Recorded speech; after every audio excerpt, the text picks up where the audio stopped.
자주차는 주행할 때마다 통제할 수 없는 변인으로 인해 조금씩 다르게 운동하게 됩니다. 알 수 없는 변인으로 인한 편차를 통계적으로 보정하는 방법은 없을까요?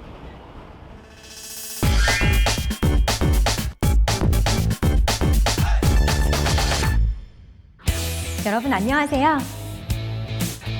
하나고등학교 수학교사 김미주입니다.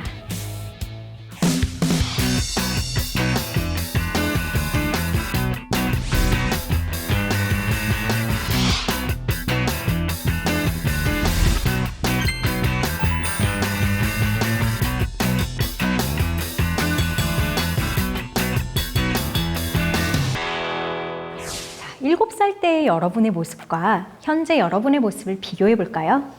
여러분의 머릿속에는 단순히 지식이 쌓이고 확장되었을 뿐 아니라 다양한 경험을 통해서 삶의 가치관과 성격도 변하였을 것입니다. 자주차도 마찬가지입니다.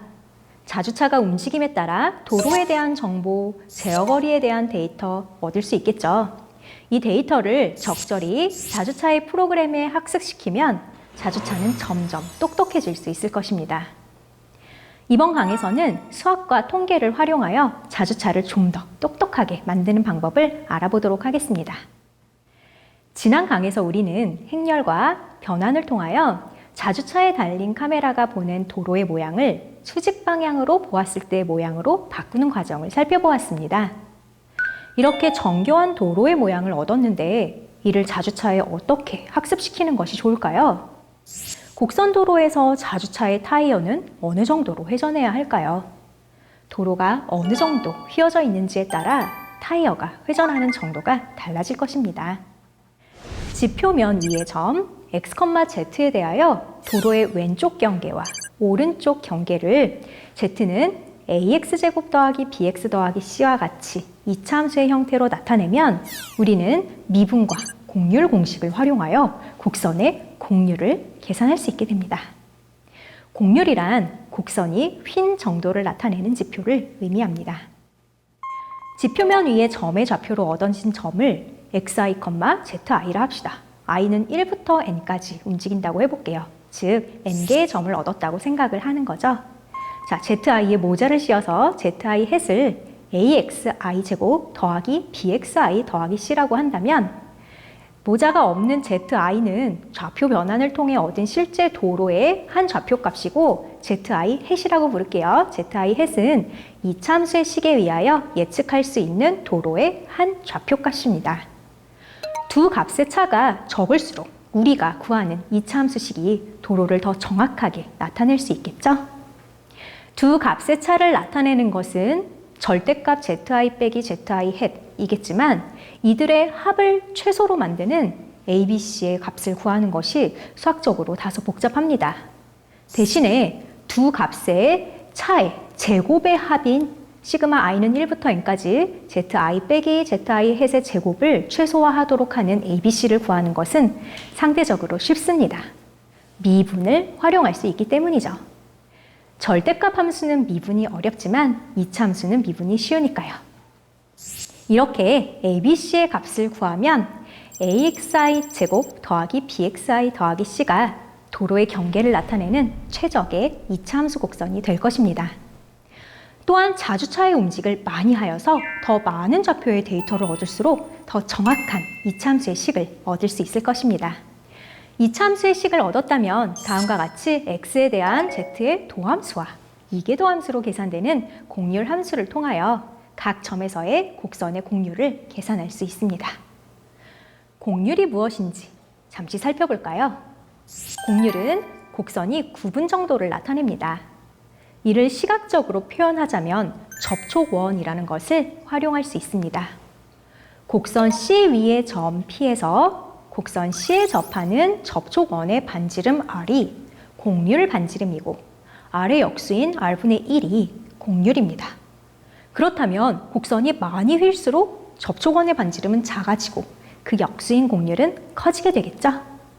그리고 점 P가 움직이는 방향에 따라서 곡률은 양의 부호 또는 음의 부호를 갖습니다. 우리 도로의 경계선은 왼쪽 도로와 오른쪽 도로 두 개가 있죠.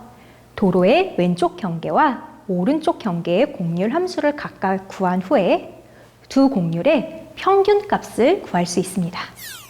곡률의 크기에 따라 타이어가 어느 정도로 회전하는 것이 적절한지 실험하여서 데이터를 잘 축적한 다음에 곡률의 크기에 따른 적절한 타이어의 회전각을 조건문으로 작성하여 코딩하면 자주차의 움직임을 보다 정교하게 할 수 있을 것입니다.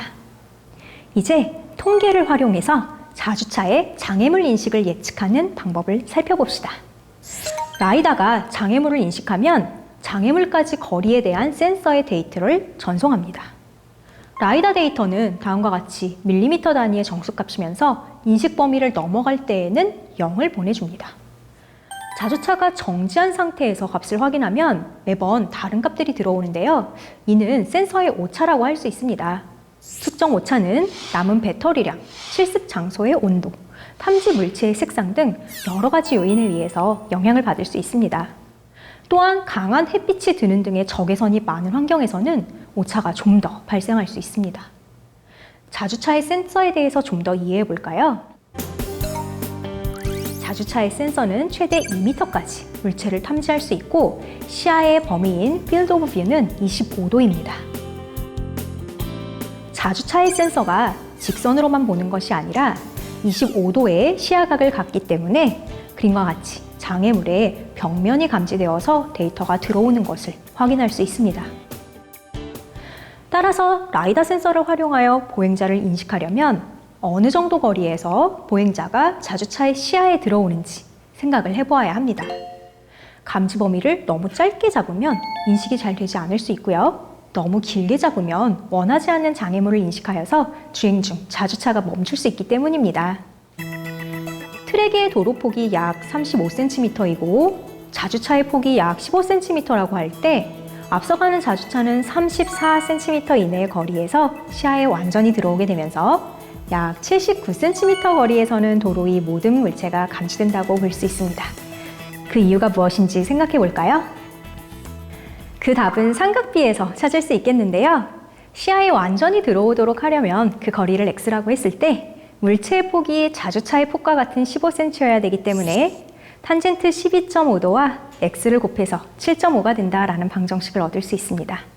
계산기를 통해서 탄젠트 12.5도의 값을 계산하면 대략 0.2217이 나오고요. 그래서 x는 7.5를 0.2217로 나누어서 34cm 정도가 된다라고 할 수 있습니다.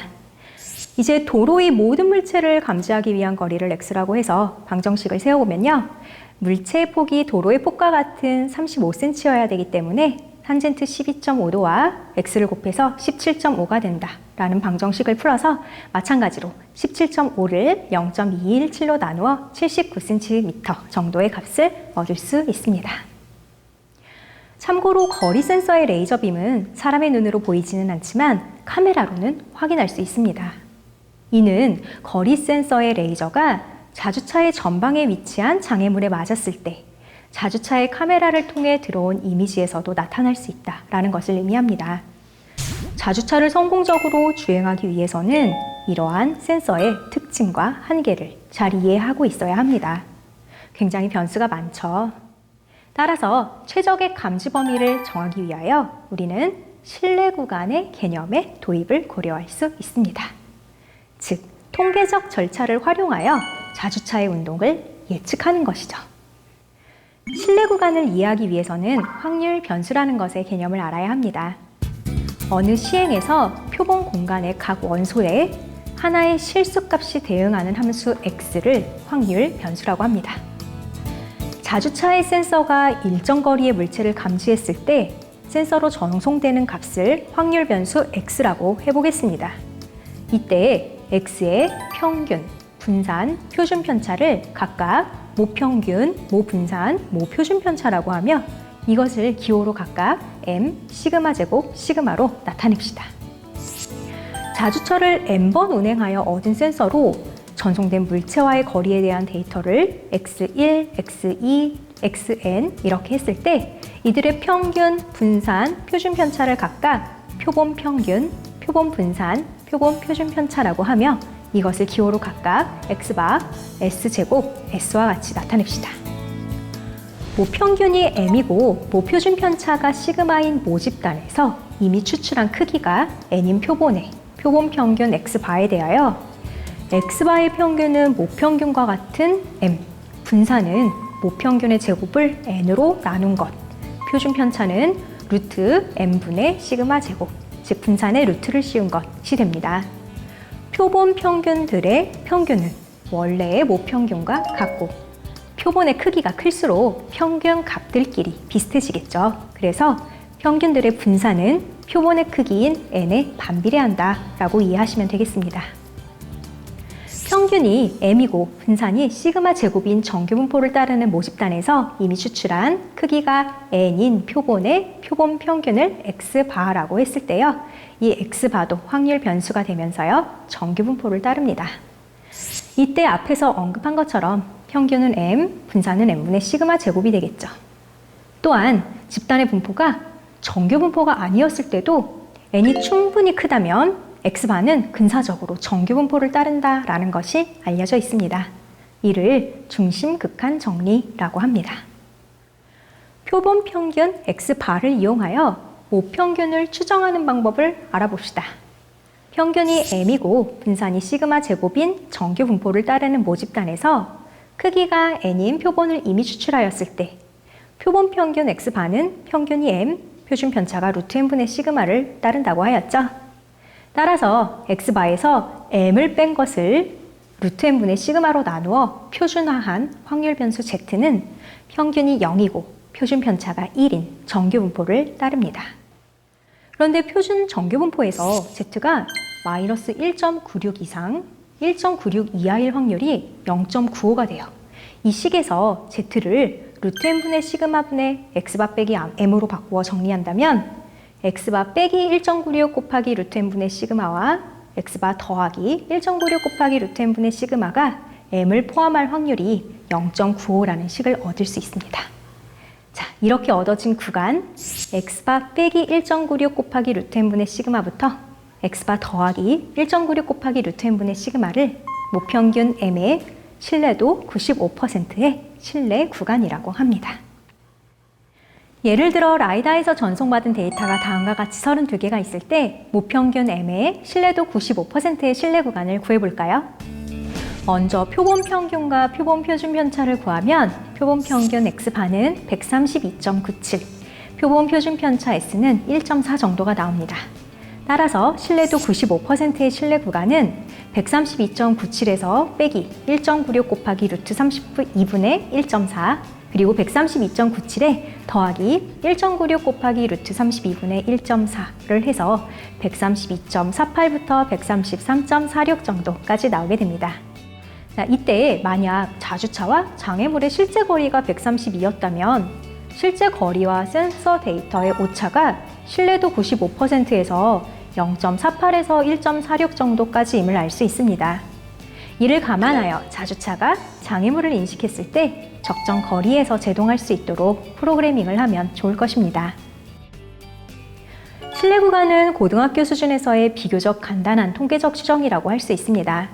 만약 여러 변수가 복잡하게 얽혀 있었다면 좀 더 복잡한 통계 기법을 사용하게 됩니다.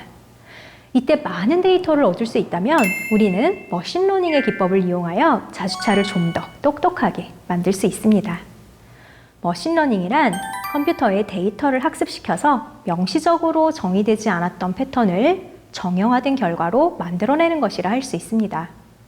머신러닝은 데이터가 어떤 패턴을 가지지 않을까, 그 패턴을 이용하면 무엇인가 예측하거나 변수 사이의 관계를 알 수 있지 않을까라는 의문과 가정에서 출발합니다. 이러한 가정을 도식화한 것을 모델이라고 합니다. 데이터의 관계를 일정 모델로 설명할 수 있다는 가정하에서 데이터를 꾸준히 학습하여 모델의 계수를 정하고 이를 실데이터에 적용하고 평가하여 지속적으로 모델을 개선시키는 것이 머신러닝의 기본 개념입니다. 여기에서 모델은 데이터의 성격에 따라 간단하게는 종속변수 y와 독립변수 x 사이에 y는 베타0 더하기 베타1x 더하기 엡실론과 같은 1차식, 이때 엡실론은 에러를 의미하고요. 자, 그리고 y가 1이 될 확률, 즉 p, y는 1. 이것이 1 더하기 2의 마이너스 시그마 i는 1부터 n까지 wi, xi 빼기 w 제로를 쭉 더해준 것, 이것 분의 1과 같이 나타나는 로지스틱 함수, 구조가 있는 순차 모델, 그래프 모델 등과 같이 매우 다양한 형태로 나타날 수 있습니다.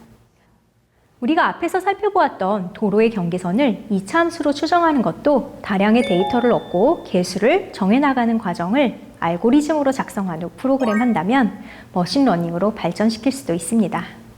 또 다른 예로 자주차가 초록불을 인식하는지의 여부와 이에 영향을 주는 변수 사이에 로지스틱 함수로 머신러닝 할 수도 있겠습니다. 머신러닝에서 어떤 모델을 사용하고 그 개수를 어떻게 정할지 알기 위해서는 방대한 양의 통계적 지식이 필요합니다. 관심 있는 학생은 여러 온라인 강좌를 통하여 통계를 학습해 본다면 더 정교한 결과를 얻을 수 있을 것입니다. 수학적, 통계적 지식을 활용하면 자주차의 운동을 예측할 수 있음을 아시겠죠? 자, 그러면 자신이 작성한 코드를 다시 읽어보고 수학적, 통계적 절차를 통하여 자주차의 운동을 예측할 수 있는 알고리즘을 포함시킬 수 있을지 생각해 보면서 자주차 운동을 수학적으로 예측해 보도록 합시다.